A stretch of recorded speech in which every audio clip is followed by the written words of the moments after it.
Hi, ಎಲ್ಲರೂ ಹೇಗಿದ್ದೀರಾ? ಎಲ್ಲರೂ ಚೆನ್ನಾಗಿದ್ದೀರಾ ಅಂತ ಅಂದ್ಕೊಂಡಿದ್ದೀನಿ. ಇವತ್ತಿನ ವಿಡಿಯೋದಲ್ಲಿ ಶುಂಠಿ ಚಹಾ ಹೆಂಗೆ ಮಾಡೋದು ಅಂತ ನೋಡೋಣ ಬರ್ರಿ. ಮೊದಲಿಗೆ ಸ್ಟವ್ ಹೊತ್ಸ್ಕೊಂಡು ಅದಕ್ಕೆ ಒಂದು ಬಾಣಲಿ ಇಟ್ಕೊಂಡು ಅದಕ್ಕೆ 1 ಕಪ್ ಆಗುವಷ್ಟು ಹಾಲು ಹಾಕೋರಿ. ಅದಕ್ಕೆ 1 ಟೇಬಲ್ ಸ್ಪೂನ್ ಆಗುವಷ್ಟು ಚಹಾ ಪುಡಿ ಹಾಕೋರಿ.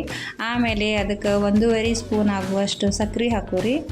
ಆಮೇಲೆ ತೊಳೆದಿಟ್ಟಿದ್ದ ಹಸಿ ಶುಂಠಿ ತೊಳೆದಿಟ್ಕೊಂಡಿದ್ದದ ಅದು ಹಾಕೋಬೇಕು. ಅದಾದಮೇಲೆ ಒಂಚೂರು ಅದನ್ನು ಹಾಲು, ಸಕ್ಕರೆ, ಶುಂಠಿ, ಚಹಾ ಪೌಡ್ರ್ ಹಾಕ್ಕೊಂಡಿದ್ದೆಲ್ಲ ಮಿಕ್ಸ್ ಮಾಡ್ಕೊಳ್ರಿ. ಮಿಕ್ಸ್ ಮಾಡಿಕೊಂಡು ಆದಮೇಲೆ ಸ್ವಲ್ಪ ಹೊತ್ತು ಅದನ್ನು ಕುದಿಯಾಕೆ ಬಿಡ್ರಿ. ಚಲೋ ಕುದಿಬೇಕು. ಕುದಾದ್ಮೇಲೆ ಇದಕ್ಕೊಂದು ಬೇರೆ ಕಲರ್ ಬರ್ತೈತಿ.